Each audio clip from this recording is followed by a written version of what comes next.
La Orden del Temple ha sido creada para defender la civilización occidental. Civilización que es la base de nuestra cultura. Si no defendemos la cristiandad, perderemos nuestra civilización tal cual como la conocemos. No tengamos miedo, seamos paladines en esta defensa y preparémonos a la batalla espiritual que ya tenemos encima. Sé un caballero de Cristo, sé un templario de la Iglesia Católica. Te invitamos a pertenecer a la Asociación Canónica de la Iglesia Católica Orden de los Pobres Caballeros de Cristo, Gran Priorato San Bernardo en Venezuela. Non Nobis Domine.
¿Qué tal? ¿Cómo están, queridos amigos y hermanos? Dios los bendiga en Cristo y María. Non nobis et Domine, tuo da gloria. Comenzamos este tercer video del Fons Honorum, una materia especial mandada por el maestre para a los que están ingresando a nuestra orden, para que vean la legalidad, la fundamentación, el Fons Honorum de nosotros los pobres caballeros de Cristo. Bajo este ambiente maravilloso, medieval, de recogimiento, de iglesia, comenzamos este video. Y hemos comenzado con dos videos. Un video a donde defendemos la fe, la civilización occidental. Vemos un segundo video donde caballeros, o sea, cruzados, y caballeros templarios religiosos, monjes, se unen para la defensa de la fe, para la defensa de los santos lugares. ¿Cuántos mártires hemos tenido por la fe? ¿Cuántas personas? Y dicen, no, que han matado, han violado las cruzadas, en fin, han hecho barbaridades. Cuidado, cuidado. Las cruzadas fueron hechas para defender los santos lugares, defender la fe, defender el mundo occidental de la invasión de los musulmanes. Estaban invadiendo Europa y evidentemente no iban a recibirlos con flores, no. Hubo que recibirlos con armas para defender que te violaran a tus esposas, mataran a tus hijos, eliminaran ciudades enteras, pueblos enteros, que lamentablemente hubo muchas, si se quiere, injusticia, como en toda guerra. Como en toda guerra hubo muchas injusticias. Pero fue una defensa. No se justifica. En el tema pasado hablamos del Código de Derecho Canónico. ¿Cuáles son las regulaciones para esta defensa? Si a mí vienen a matar a nuestros hijos, a nuestras familias y aplican fuerza, yo debo también defenderme aplicando la fuerza. Y si en esa defensa pierde la vida el adversario, fue por defender primeramente la vida propia, por la parte ética, por la parte moral y la vida de quienes rodean. Tenemos que verlo desde ese punto de vista. No justificamos. Toda guerra es dañina. Toda guerra trae daño colateral. Eran los que me estaban para matarme, estos pastores evangélicos, estos evangélicos. No me iba a quedar yo con los brazos cruzados, ni iba a dejar que profanaran la Santa Eucaristía, porque lo primero que me jalaron el bolso y metí una mano para ellos violentar lo que yo tenía, además de que era un delito de robo, ¿no? De agravio, y me defendí y herí a otros.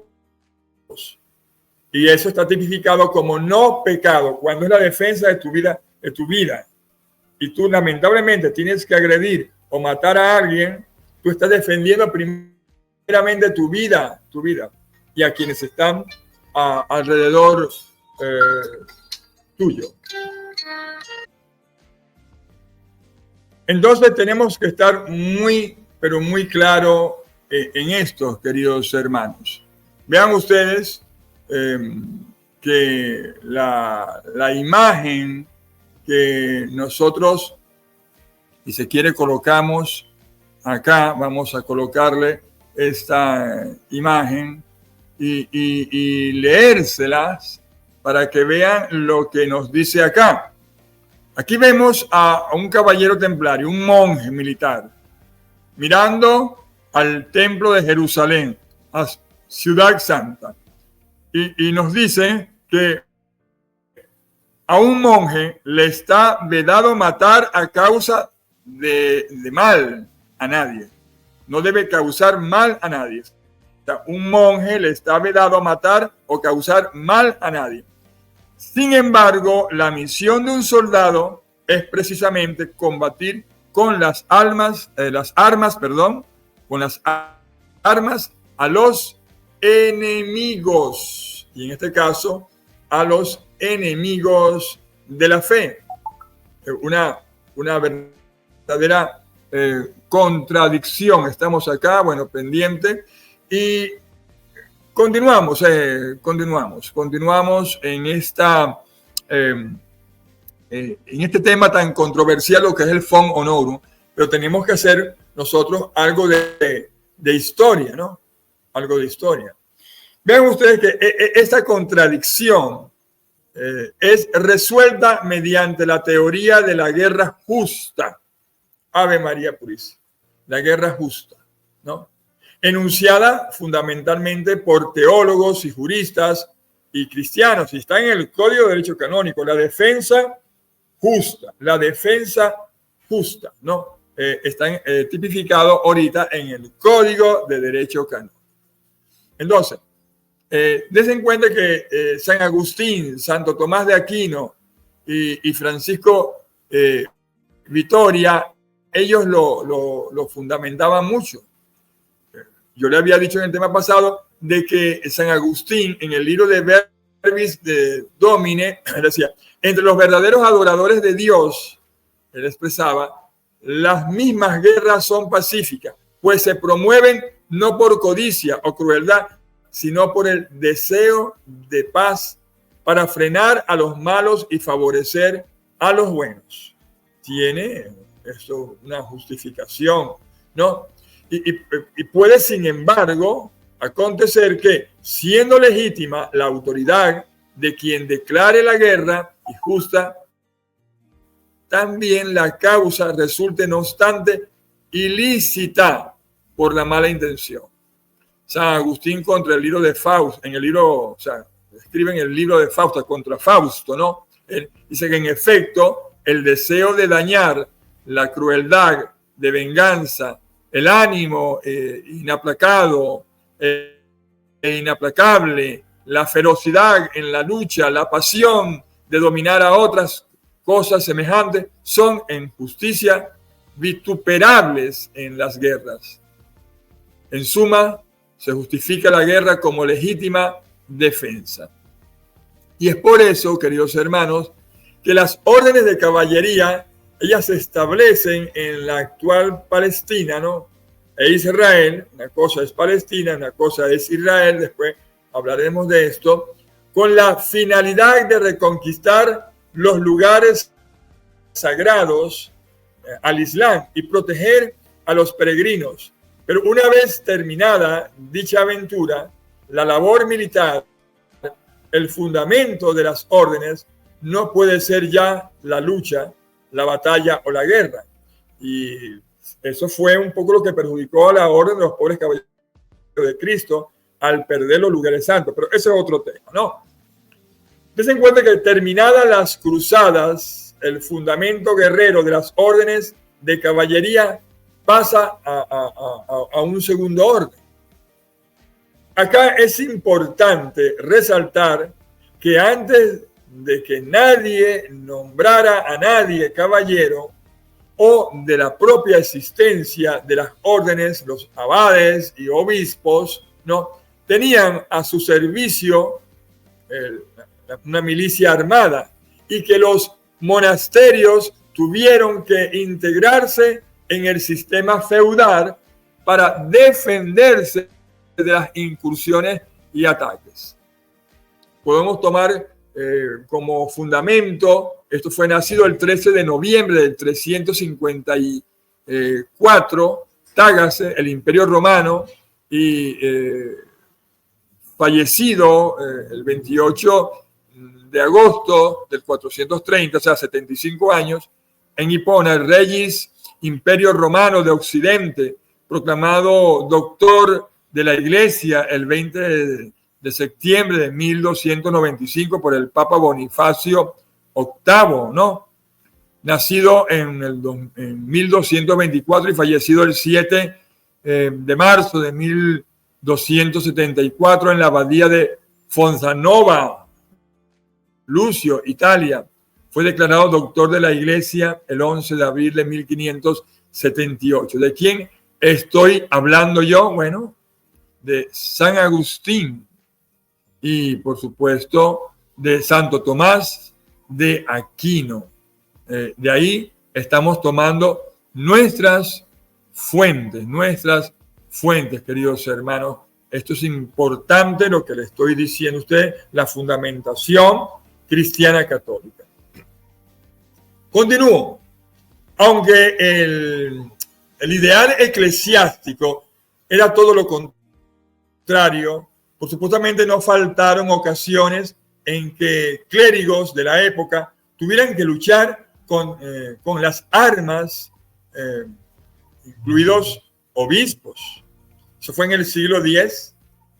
De todo esto tenemos que nosotros sacar conclusión y se ha de convenir con que originalmente la iglesia, a través de abades y obispos, nombran caballeros cristianos. Ya ahí va evolucionando una antesala de lo que es el primer monje militar canónicamente establecido en la iglesia. Todavía no había ocurrido eso. Todavía la orden de los pobres caballeros de Cristo no había nacido, pero estamos viendo una antesala. Como hemos dicho, hay unas características fundamentales de la caballería cristiana que la hace diferente a cualquier otro tipo de caballería, a saber, por lo menos, el carácter sagrado de la caballería cristiana. Es el carácter sagrado. Y aquí tenemos nosotros que detenernos, pero no justificarnos, pero sí detenernos. La hace diferente de la caballería que defendía a los señores feudales. Acá estábamos defendiendo a un solo Señor, que es Cristo Jesús, el Rey de Reyes. Es allí la diferencia. Y el mismo San Francisco de Asís, lo cito, San Francisco de Asís, él fue a servir a un señor feudal. Pero cuando se viene el cuestionamiento, ¿a qué quieren servir? ¿A un señor que se va a podrir con la muerte en la tierra, o al verdadero Rey de Reyes, al verdadero Señor, que es Cristo Jesús? Aunque Francisco se fue un poco más por la paz, nosotros nos fuimos en la defensa de la paz. En la defensa de la paz. Evidentemente, los caballeros templarios surgieron primero que los franciscanos, ¿no? Esto tenemos que aclararlo a todo ámbito y así por nosotros entender lo que es las líneas del tiempo, la secuencia de la historia. La iglesia en los primeros tiempos, queridos hermanos y amigos que me están viendo y escuchando, empezó a ofrecer a los caballeros la dedicación a una buena causa. Cualquier soldado de la iglesia que matase a otra persona debía de hacer penitencia para expiar su pecado. Sin embargo, más adelante se suprimieron para los mismos esta obligación en caso de estar en la defensa de la iglesia. En un primer lugar, como medio de sacralizar la caballería, se potenció el culto a santos de tradición caballeresca como San Miguel o San Jorge, que ellos son uno de los patrones de nuestra orden de caballería, nuestra orden religiosa, la Asociación Canónica de la Iglesia Católica, Orden de los Pobres Caballeros de Cristo. Tenemos a San Miguel y a San Jorge como los patronos de nuestra orden. Tenemos a estos dos santos, ¿no? En primer lugar, se seguían a santos de carácter militar, como hemos dicho, como medio de sacralizar la caballería, y se potenció el culto a estos santos de tradición caballeresca, como he dicho, como a San Miguel y a San Jorge, ¿no? San Miguel acá, y por supuesto a San Jorge. Acá estos dos santos de tradición caballeresca, de tradición militar. Y vamos a aprovechar nosotros, ¿por qué no?, de rezar la oración de San Miguel Arcángel, ¿les parece? Vamos a hacerlo, ¿no? Acá nosotros estamos en el nombre del Padre, del Hijo y del Espíritu Santo. No lo vamos a hacer completa, pero San Miguel Arcángel, te pido que guíes las manos de las personas que ahuyentes al maligno, que siempre tú estés dispuesto a combatir la sana batalla para la defensa de la fe y de la iglesia. Amén, amén, amén. San Miguel Arcángel y San Jorge, ¿no? Qué hermosura de santos. Se cuenta que tal vez muchos no conozcan a San Jorge, ¿no? Deben conocerlo, me imagino, ¿no? Este que tenemos acá en pantalla, San Jorge. Este santo mártir, soldado romano, él vivió en el siglo III, en Capadocia, en la actual Turquía, y su devoción está muy difundida entre los cristianos orientales, ya que algunos reconocen que vivió un tiempo en el Líbano y murió mártir en la persecución del emperador Diocleciano. Se lo representa vestido de soldado sobre un caballo blanco, ¿no? Como vemos acá en la imagen, montado él ahí en ese caballo blanco y por supuesto combatiendo a un dragón. Esta imagen, queridos hermanos, proviene de un retablo legendario. San Jorge fue en auxilio de unos pobladores que no podían sacar agua del pozo por las acechanzas de un dragón. Con su lanza dio muerte al dragón y liberó al pueblo de esa hostilidad. Otros relatos agregan a la historia una princesa que, cautiva por el dragón, es liberada por San Jorge. También esta imagen tiene una interpretación alegórica, ¿no? San Jorge como figura de Cristo Salvador, el caballo es imagen de la iglesia y el dragón está representando al diablo, ¿no? Desen cuenta ustedes acá toda esta alegoría que les estoy mencionando acá. Muchos dicen de que el dragón era un señor poderoso y que evitaba que las personas tomasen agua o tuvieran bienes, y San Jorge combatió a este señor que estaba doblegando o que estaba maltratando o subyugando al pueblo. Bien, San Jorge y San Miguel.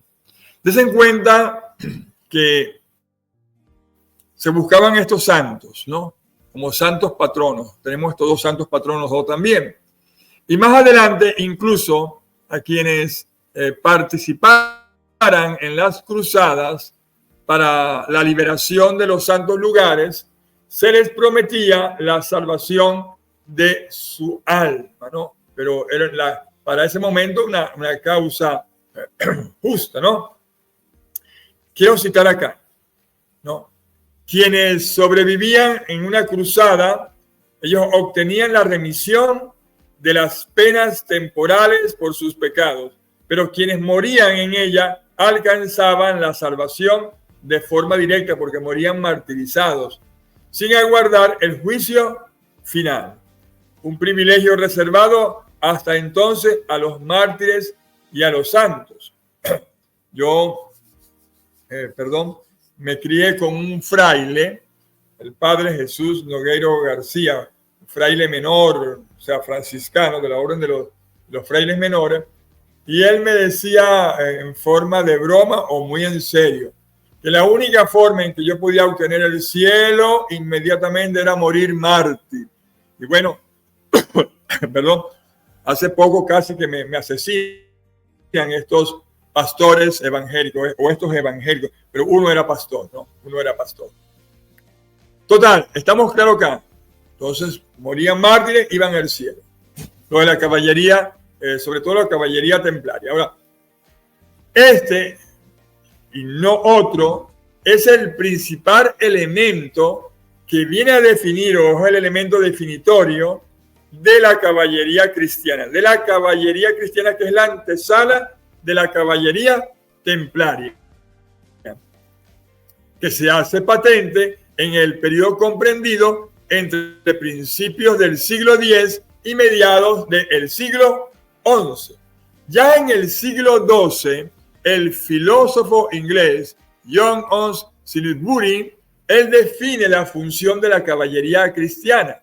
Él decía que para proteger a la iglesia, para luchar contra la traición, para reverenciar el sacerdocio, para defenderse de la injusticia de los pobres, para hacer la paz en su propia provincia, derramando sangre de sus hermanos y, si las necesidades lo exigían, a dar la vida. Se cuenta que para los hombres medievales la caballería era más que una carrera, era una estructura espiritual y emocional y una forma de vida y un estado de ser.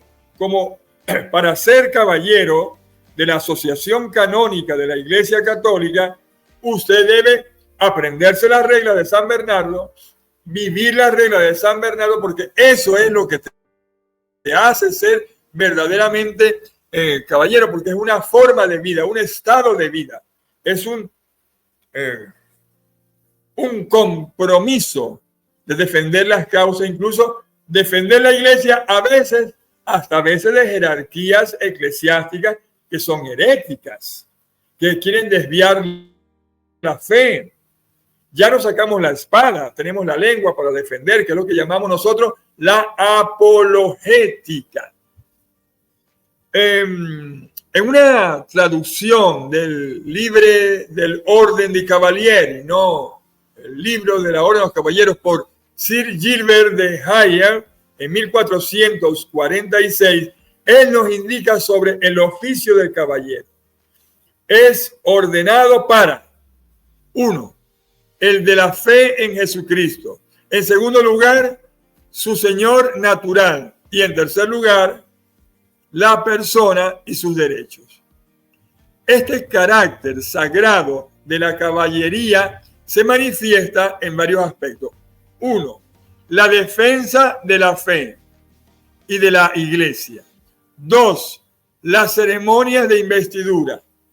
3, los privilegios espirituales del caballero cristiano.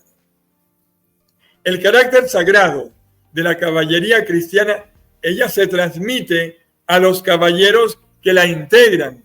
La investidura, la profesión de fe del caballero cristiano tiene todo un significado simbólico. En este acto, por supuesto, se conjugan diferentes elementos que hacen que simbólicamente el caballero quede investido en un plus añadido, que no es otro, queridos hermanos, que el valor sagrado de la caballería frente a otra caballería que podría calificarse de profana y no sagrada, como en el caso de la caballería de los musulmanes.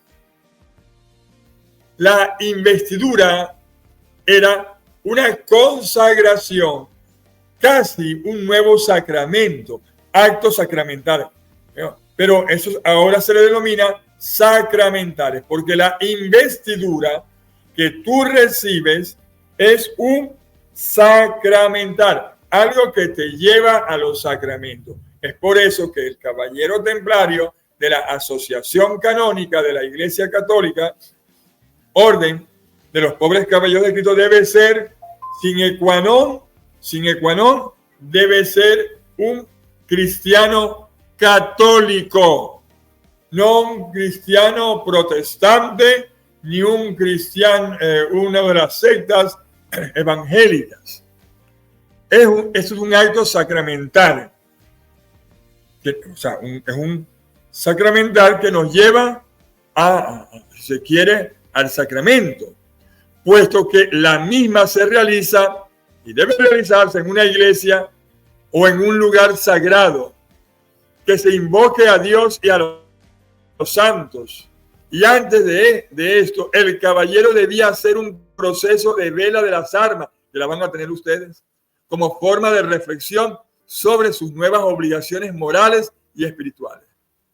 Se ha afirmado incluso que la imposición de la espada sobre los hombros del nuevo caballero supone una decapitación simbólica en la que se extingue la vida anterior y después de la cual, hermanos, existe un renacimiento a una nueva vida.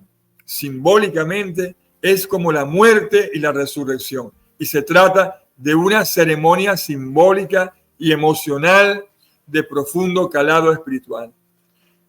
Debemos nosotros, queridos hermanos, pensar en todo este proceso dentro de la mentalidad teocéntrica, evidentemente, de la Edad Media, y de cómo la gente venían hacia los caballeros, y además de que iban hacia los caballeros, la veían, y veían a los caballeros también del temple. Aquí entramos entonces en una fase bien interesante de los caballeros de Cristo y San Bernardo Abad de Claraval, nuestro padre espiritual. Aquí tenemos a nuestro padre espiritual, a San Bernardo Abad de Claraval. Entonces aquí entramos ya en la fase de la orden de los pobres caballeros de Cristo. Ten en cuenta que el ideal de caballero cristiano aparece recogido también en el discurso de Laude Nove Militiae ac Militiae Templi, o sea, la defensa de la nueva milicia del templo, la milicia de Cristo, ¿no? Escrito por San Bernardo Abad de Claraval, por petición evidentemente de Hugo de Páez, en el que se hace un elogio de los monjes guerreros y de la guerra santa. En este discurso justifica que el templario que muera o mate en la lucha contra los infieles nunca será un homicida, sino un soldado de Cristo. Por el contrario, contrapone este tipo de caballería a la caballería secular, profana, más frívola, ¿verdad que sí, no? En la que el caballero busca más bien los adornos y las joyas. Por eso cuando estas pseudo sectas templarias o estas, si se quiere, órdenes templarias que hay, ustedes la ven con su parnafenlaria, la espada, las medallas, los actos, todo eso entra dentro de nuestra orden, pero no es el fin último, queridos hermanos. Me están picando, que vienen del techo unas plaguitas tremendas, ¿no? Esto no es, discúlpenme, estamos acá entre hermanos, ¿verdad? Y podemos nosotros hacer estos comentarios. Somos seres humanos, no somos dioses. Por eso cuando hay un hermano, ay, sí, ok, todo, a mí también me llama la atención todo eso. A mí me llama la atención la espada, atención, me llama la atención el hábito, me llama la atención las medallas, pero eso no es todo. Y San Bernardo, Abad de Claraval, Bernardo, él las describió muy bien en esta defensa, ¿no? En esta defensa. Yo podría, cuando les mande el material, ustedes van a ver varios apuntes allí porque este material es bastante extenso. Dense en cuenta que San Bernardo Abad de Claraval, nuestro padre espiritual, el que escribió las reglas de San Bernardo, y que yo tuve el privilegio de adaptar esas reglas de él, de estudiarlas, de meterme en la mentalidad de San Bernardo, de meterme el por qué Hugo de Páez le pide esto y adaptarlas al Código de Derecho Canónico. Él es nuestro padre espiritual. Y San Bernardo, él fue el fundador del Cister y el redactor, como he dicho, de las reglas de la Orden del Temple. El verdadero velador y protector de la orden. Por tanto, y como conclusión de todo lo hasta aquí dicho, debe de destacarse que la característica definitoria de la caballería cristiana es el carácter sagrado de la misma. Aquí sí, pero fue una evolución. Ella no nació del carácter sagrado, nació del carácter feudal, pero fue evolucionando evidentemente a través de la fe. Fue evolucionando en el carácter sagrado. Por eso que tenemos que ver la película completa de la historia, lo que llamamos las líneas del tiempo. Si usted se pierde una de esas líneas del tiempo, entonces se perdió su tiempo.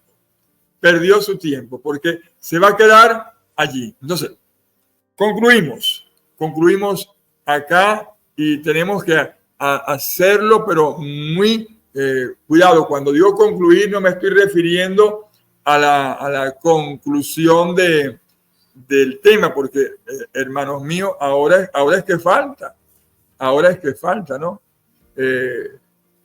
A ver, tenemos acá nosotros, ponerle esta imagen para esta conclusión, para irlos ambientando, ¿verdad? Ahí tenemos, vamos a salirnos nosotros de pantalla y tenemos esta imagen acá. Vean ustedes. En conclusión, es el carácter sagrado, en la defensa de la iglesia, la defensa de la fe, la defensa de la civilización occidental. Ese es el resultado de ser caballero en este momento. Es el sentido de que tenemos los pobres caballeros de Cristo de la actualidad.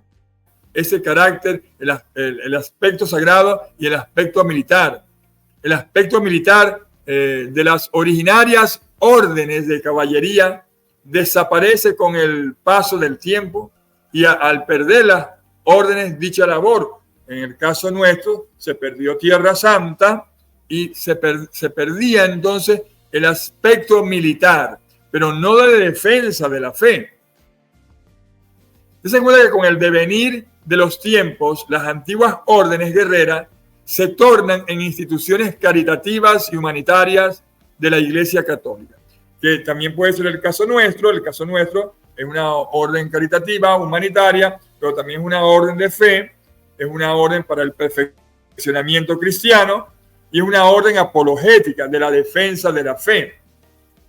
Ahora, no obstante, los valores que inspiraron en su día la caballería cristiana sigue vigente. Permiso.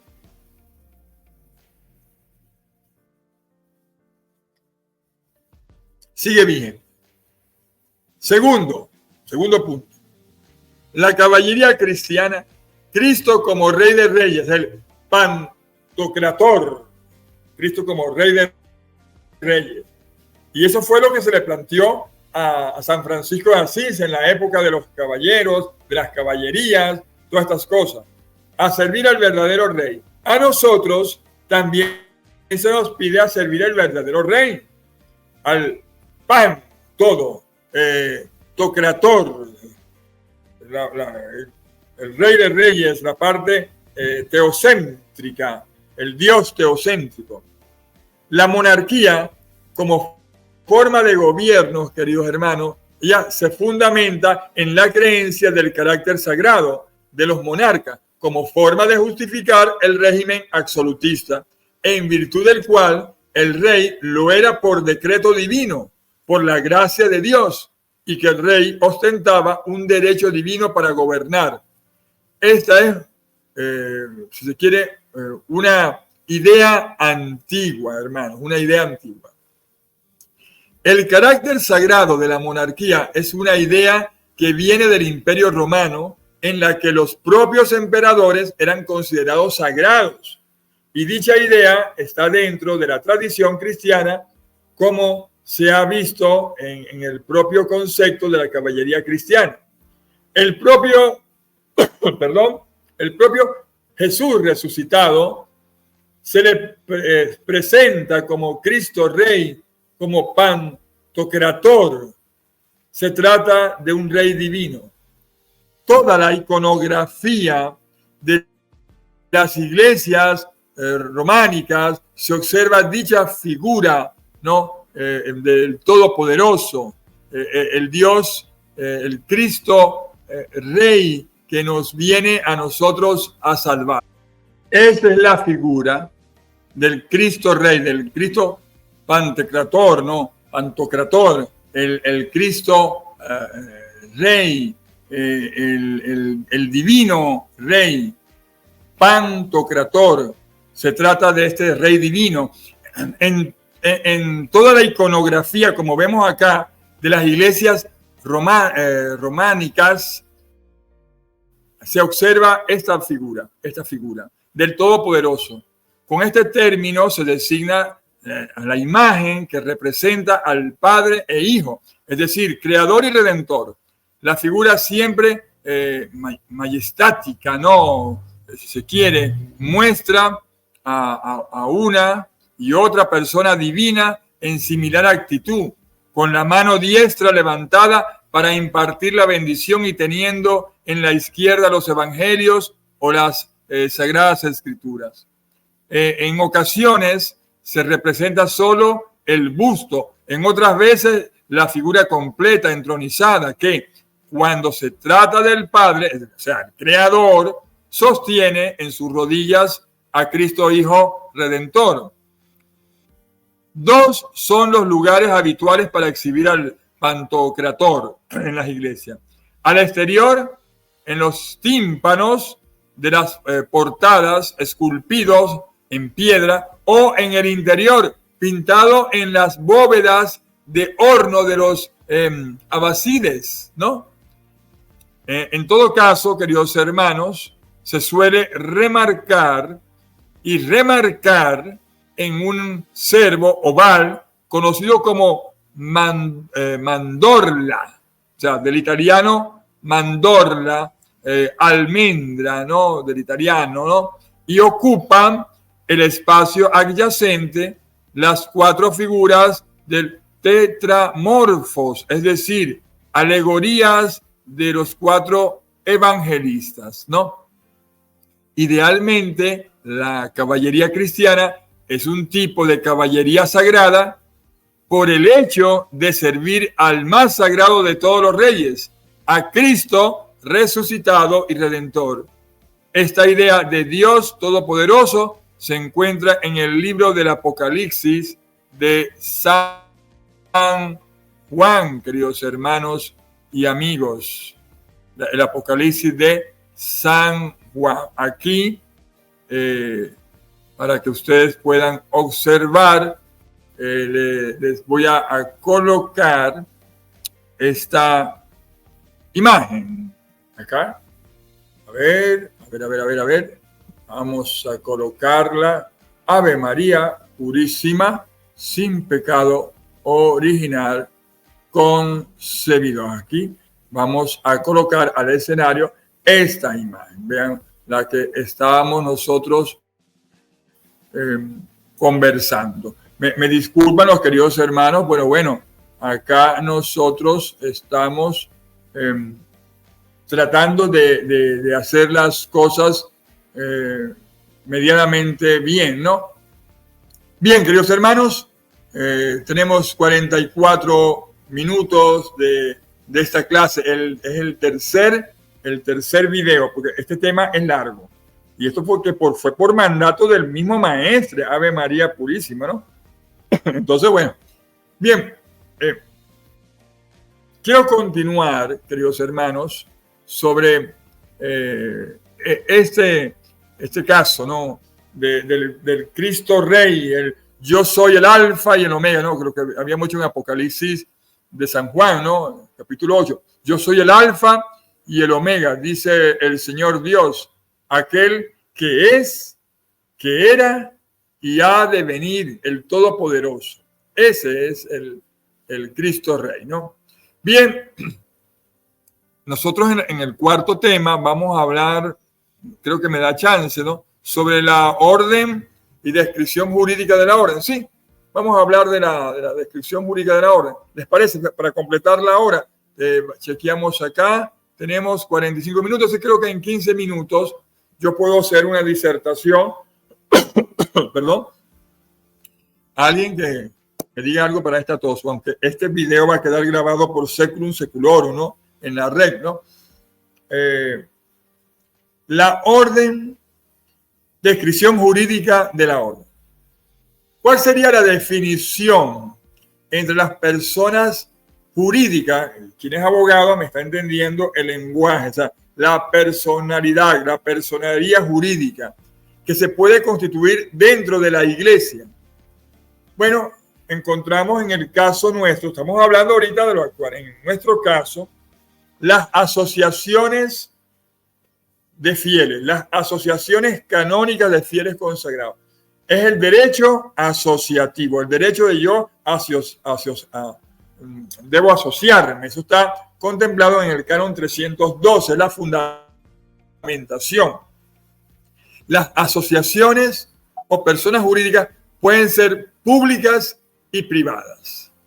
Una orden de caballería puede tomar diferentes formas jurídicas actualmente, pero eminentemente son una asociación pública de la iglesia. La orden jurídicamente tiene una vocación universal e internacional y se constituye mediante privilegio apostólico o decreto de la Santa Sede. Nosotros tenemos un privilegio apostólico, nuestra asociación canónica de la Iglesia Católica. Ya eso nos hace ser caballeros de hecho y de derecho. Y ahí tenemos la fundamentación, el fon honorum, que no la tienen otras asociaciones en la web y muchas asociaciones que están por ahí en la web. Y eso es ahí lo que estoy tratando de demostrar jurídicamente, canónicamente, ¿no? Entonces, nosotros tenemos ese privilegio. La orden jurídicamente tiene una vocación universal e internacional y que se constituye mediante privilegio apostólico o de derecho de la Santa Sede. Desen cuenta que se trata de una persona jurídica de derecho canónico constituida mediante la resolución de la Santa Sede, como he dicho, según el canon 312. ¿Qué dice el canon 312? Se los voy a colocar, por favor, acá en pantalla para que todos nosotros podamos verla. Vamos aquí. Ave María Purísima, sin pecado original concebido. Ok. Quitamos acá y colocamos la de el Código de Derecho Canónico. Vamos a colocar en grande acá para que ustedes puedan verlo. Yo lo voy a ampliar un poquito más, así, ¿verdad? El canon 312 dice: es autoridad competente para dirigir asociaciones públicas la Santa Sede para las asociaciones universales e internacionales, la Conferencia Episcopal dentro de su territorio para las asociaciones nacionales, es decir, que por la misma elección miren a ejercer su actividad en toda nación y es válida canónicamente, eclesiásticamente.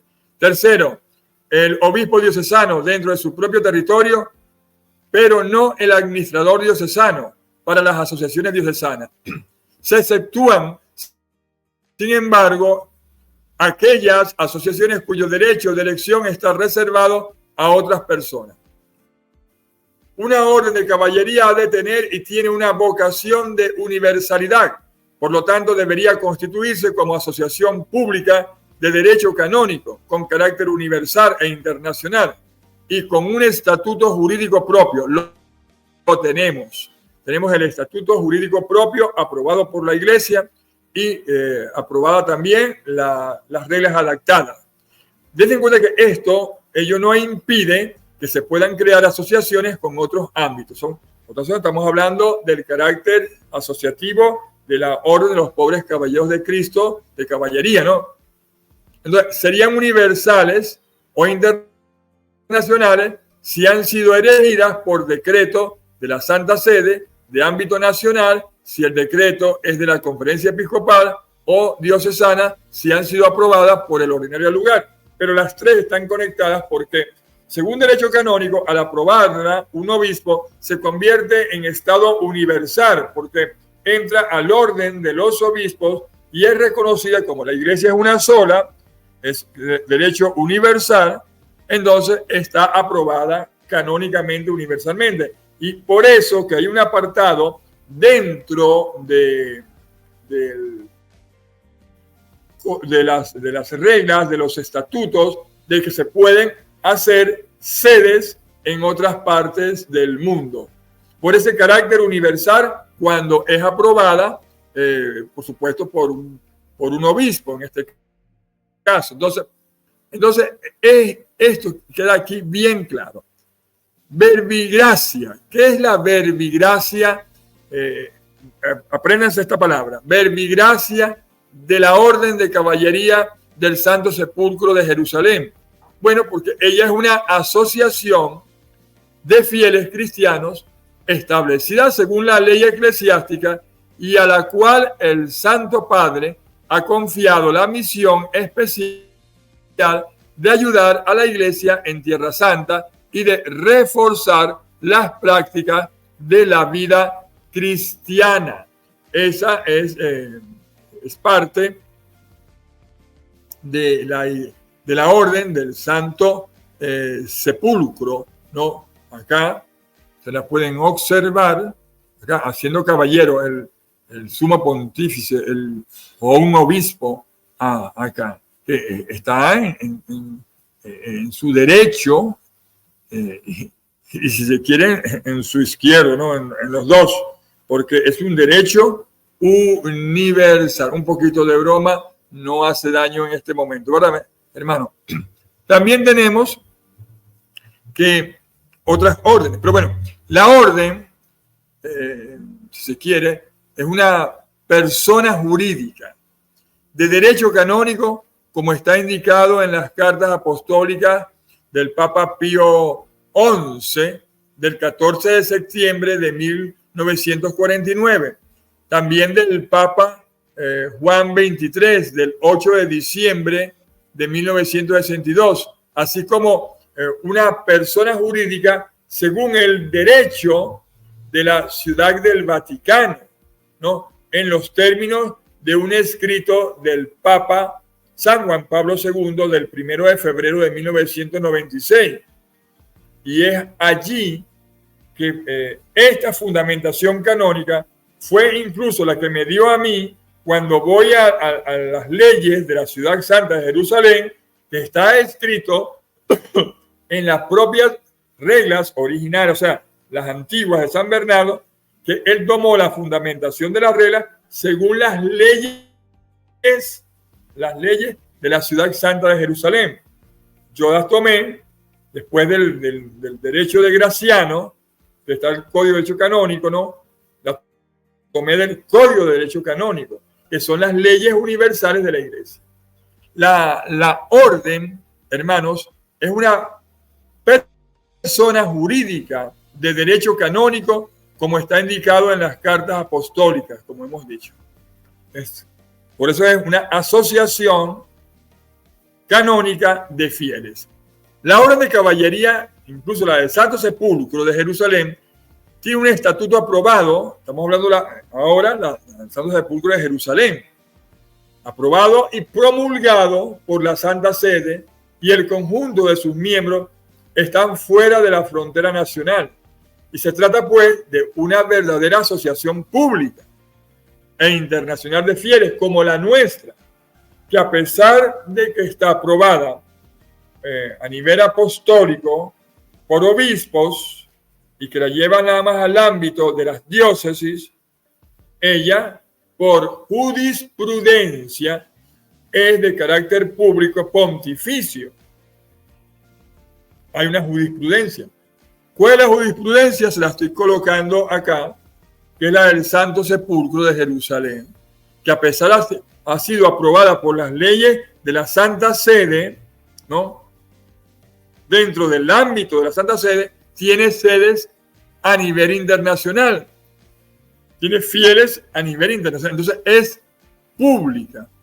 Habrá luego, por supuesto, hay lugartenientes en cada país como parte de la organización territorial de cada orden. Yo por lo menos soy el lugarteniente, soy el gran prior para Venezuela. Pero también soy el visitador para América. Tenemos ese privilegio venido del propio maestre para responsabilizarme del crecimiento de la orden, de cuidar que la orden no se salga ni del sano depósito de la fe, ni del derecho canónico, ni de las reglas mismas. Entonces, eso lo hace a nosotros una asociación de pública de carácter internacional. Entonces, habrá luego, como he dicho, lugares tenientes, como en el caso mío. Esta vocación de universalidad y el carácter internacional hace que a priori, ¿no? Y desde un punto de vista de la formalidad, una asociación privada de fieles no sea una orden de caballería al faltarle la aprobación de la Santa Sede, sino que tenga por lo menos la aprobación apostólica, como es el caso de algunas otras órdenes. Tienen la aprobación apostólica de allí y pertenecen a un discaterio. Vean ustedes, eso se llama jurisprudencia. Entonces, en ningún sitio se dice que una orden de caballería debe ser una persona jurídica pública de derecho canónico. Pero el caso es que todas las que existen lo son. Y en el caso de la Orden de San Juan de Dios, la de Malta, de la Orden del Santo Sepulcro y la nuestra, en sus tres grandes ramas, son de carácter canónico, eclesiástico, y por ende el nombramiento de caballeros es jurídicamente y canónicamente legal. O sea, que este caballero que le está hablando acá es un caballero legítimo, porque tiene la fundamentación y la aprobación de la Iglesia. Es un caballero a nivel de pontificio, porque es internacional. Y como hemos dicho, en ningún sitio se dice que una orden de caballería debe ser una persona jurídica pública de derecho canónico. Pero el caso es que todas que existen lo son y cuentan con la aprobación de la sede apostólica. Eso en cuanto a la forma, en cuanto al fondo o la función, la cosa es diferente. ¿Verdad que sí, no? Entonces, en consecuencia, cualquier orden de caballería debe tener varios elementos definitorios y básicos. Una fuente de honor, una estructura jurídica y una vocación de universalidad de actuación como sujeto internacional. La Universitas Personarum, ¿no? Bajo esta figura jurídica, la asociación se atribuye la capacidad jurídica a una asociación de hombres para fingir que constituye una persona moral. Luego viene la Universitas Rerum, o complejo de bienes fundacionales que tienen el mismo fundamento último de ficción. O sea, no hay una verdadera realidad viva detrás de los mismos, sino una creación de la ley, ya que solo existen para fines jurídicos y su capacidad está expresamente fijada en la ley. O sea, se trata de sujetos artificialmente creados para fines patrimoniales. Segundo, distinción de otras figuras afines, podríamos decir. Una cosa son las órdenes de caballería, otra las corporaciones caballerescas y otra diferente, las órdenes de méritos civiles o militares, que lo hemos hablado allá arriba. ¿Me permiten tomarme un café?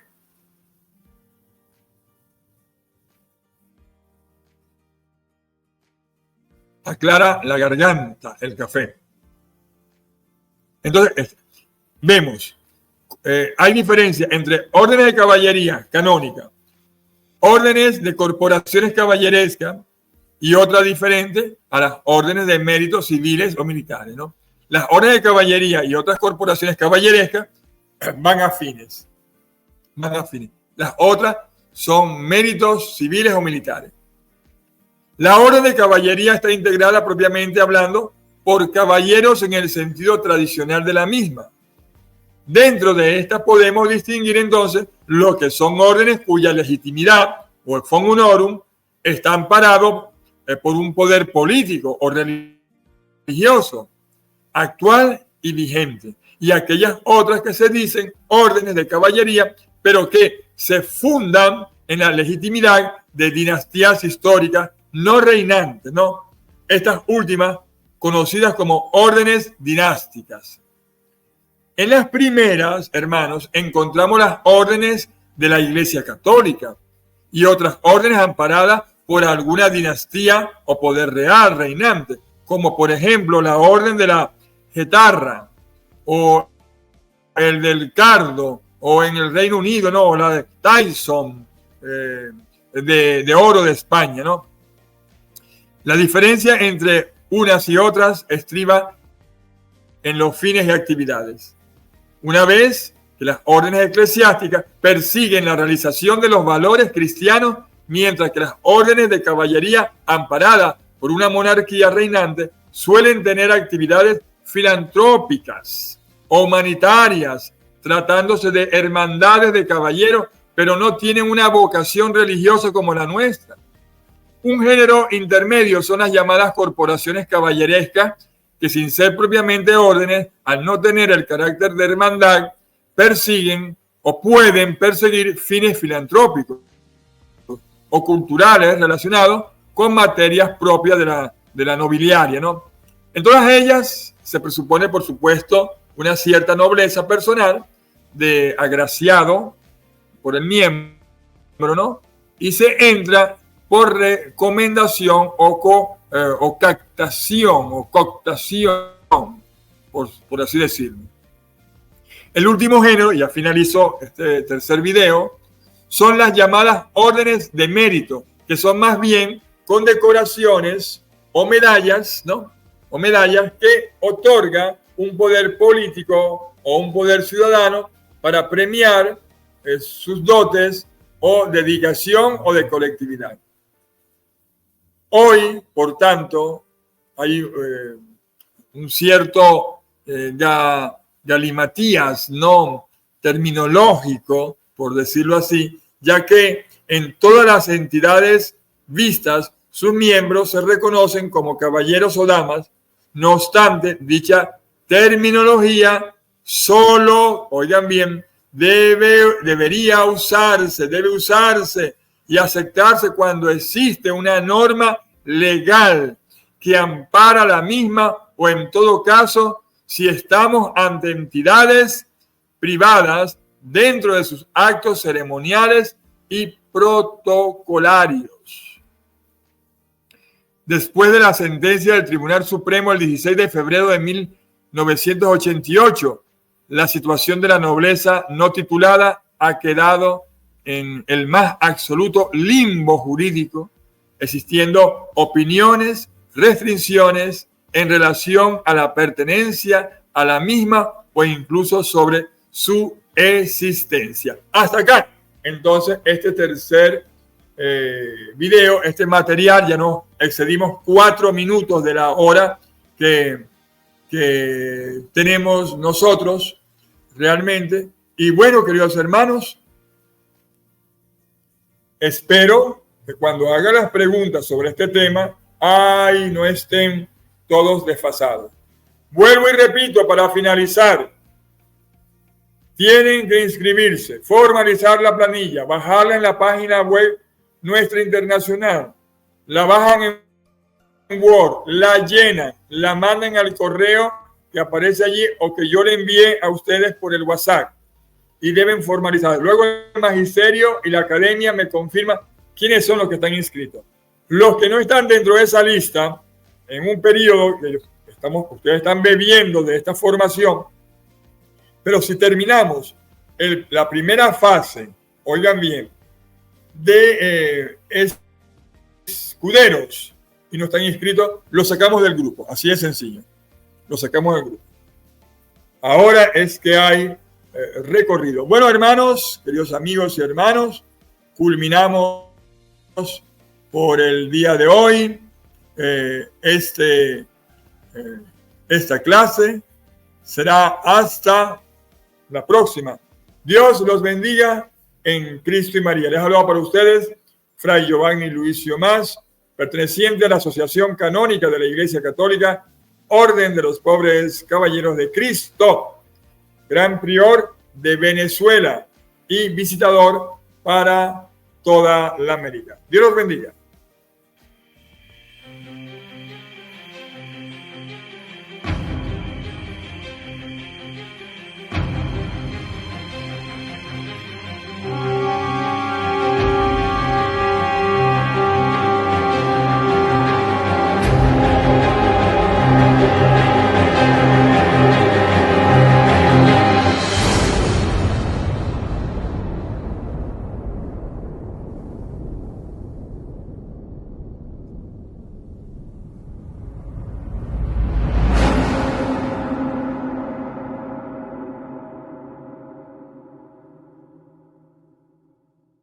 La Orden del Temple ha sido creada para defender la civilización occidental. Civilización que es la base de nuestra cultura. Si no defendemos la cristiandad, perderemos nuestra civilización tal cual como la conocemos. No tengamos miedo, seamos paladines en esta defensa y preparémonos a la batalla espiritual que ya tenemos encima. Sé un caballero de Cristo. Sé un templario de la Iglesia Católica. Te invitamos a pertenecer a la Asociación Canónica de la Iglesia Católica Orden de los Pobres Caballeros de Cristo, Gran Priorato San Bernardo en Venezuela. Non nobis Domine.